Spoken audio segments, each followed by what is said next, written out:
Hello everyone and welcome back to Quickflicks. I am your host Nicholas Jennings, and today we'll be talking about Shang Chi and the Legend of the Ten Rings. I know this review is late because this film came out on September 3rd, and at the time of this recording it's September 21st, so yeah, I'm definitely late on this one. And yeah, I've been procrastinating. I've been working on other stuff. I've been trying to get some things cleared up and cleaned up, try to do some other things. But now I have time to actually review this movie. And I do have other reviews on the way, plus some announcements I'm going to have in a separate video. That'll probably be the next video. So yeah, and I've also talked about some of these announcements on a live stream I had this past Wednesday. So if you want to check that out, it's like, if you go to my videos, it's like the video under this one in terms of uploads. But anyway, let's talk about Shang Chi. Shang Chi and the Legend of the Ten Rings is the 25th film in the Marvel Cinematic Universe, and it's the second film in Marvel's Phase 4. It follows Shang Chi, who is a person who has abandoned his family, who happened to be the Ten Rings. And after about a decade or two of being away from them, the Ten Rings come knocking, and the father of Shang-Chi, Wenwu, played by Tony Leung, is trying to bring the family back together under mysterious circumstances, and it leads to a international trip to try to figure out what is all going on and what is all driving this entire thing. I think the marketing for this film really undersells a lot of the stuff that really happens, because purely this is definitely a film that focuses on family, the importance of family, and how family can turn toxic over time due to loss and grief. And it does have those elements in it.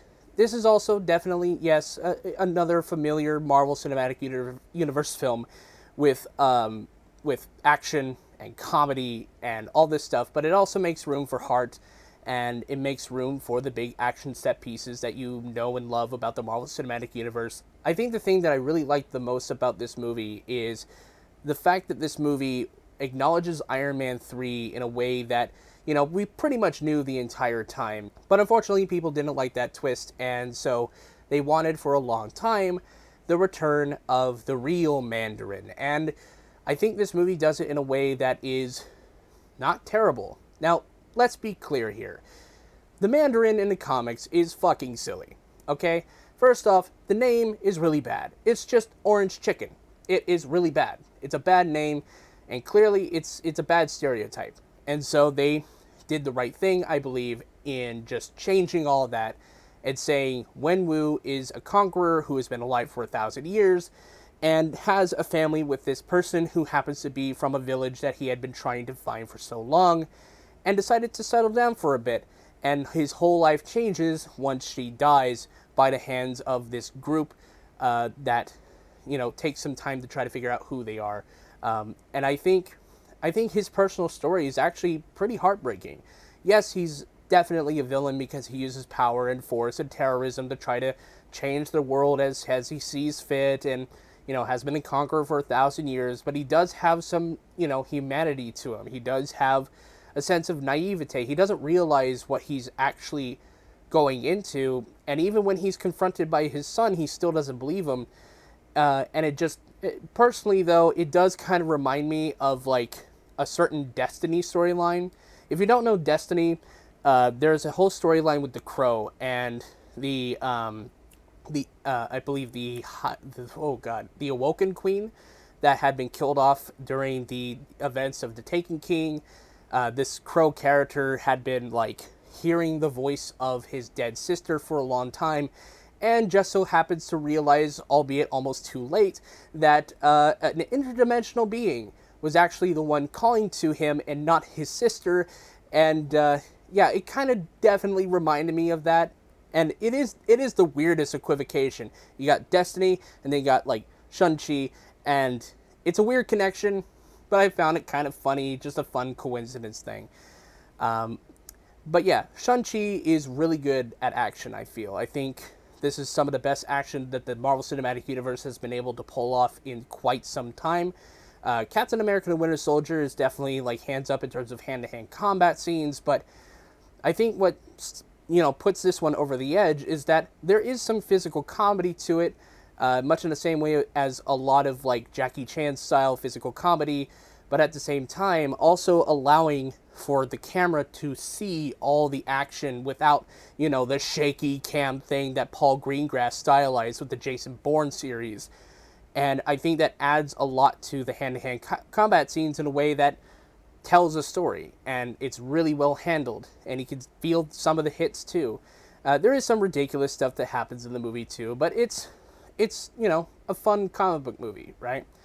To get down to the actors here, I think the actor who played Wen Wu did an amazing job playing the character. He did a really good job playing this one, and he definitely looked like he was having a good time playing him. Simu Liu as Simu Liu. I'm gonna butcher that name. I'm sorry. Playing Shang Chi is also a really good delight. He's very charismatic. He's very funny. He can carry the movie, even if his character isn't necessarily the most well developed. There is some stuff that I liked about him in terms of his internal struggle with, between his dad and his mom, whether or not he's a product of both or what he could do.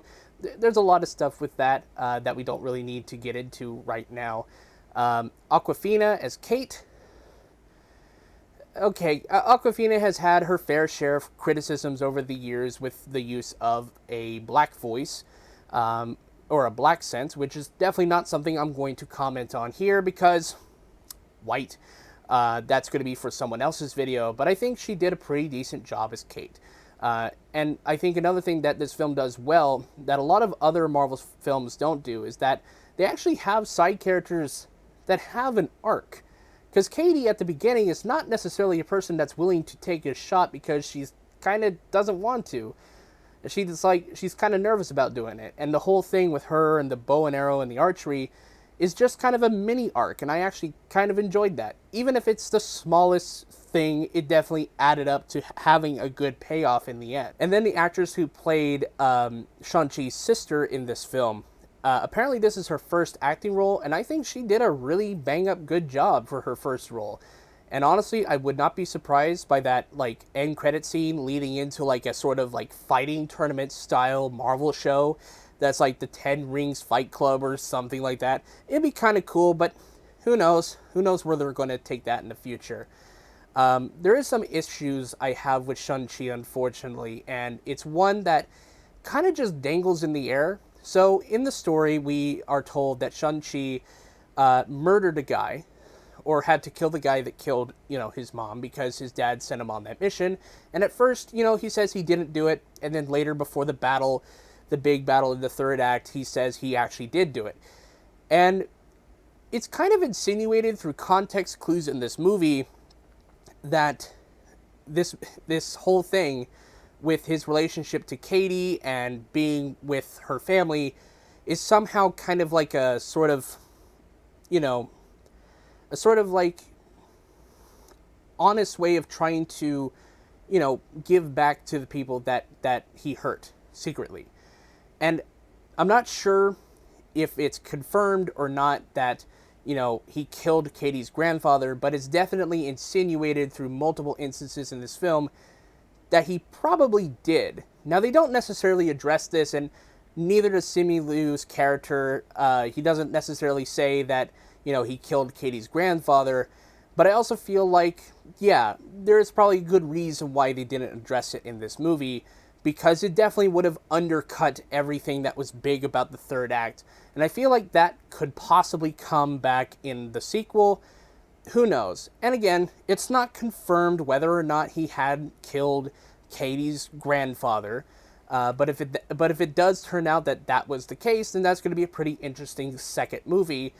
But if it doesn't, we'll see what happens in the sequel. I'm not entirely sure. But yeah. As far as origin stories go, this is a really enjoyably fun, film with some surprise cameos in this, and even some really fluffy critters that honestly are really cute. Morris is really cute. That little, just that character. I like him. It's adorable. The third act is really fun too, with the dragon, the water spirit dragon, and the I can't remember the name of the other one that comes from the dark dimension or wherever it comes from. The God, I can't remember. But that fight was actually kind of cool as well. But yeah, I had a really fun, enjoyable time with this movie. I know there's definitely people that don't like the Marvel Cinematic Universe because it doesn't necessarily challenge people, or like, I definitely want to see more change in the MCU. But I think having a fun movie like this doesn't necessarily hurt anything. I think it does help in just being like, it's fun. I like it. So yeah, I'm going to give Shang-Chi and the Legend of the Ten Rings a B+. Thank you guys so much for watching my review of Shang-Chi and the Legend of the Ten Rings. I hope you enjoyed it. So yeah, I'll be putting out an update video for the October slate of stuff. I'll be doing some stuff for a secret project, and some other stuff. So yeah, I'll see you guys in the next video. Peace.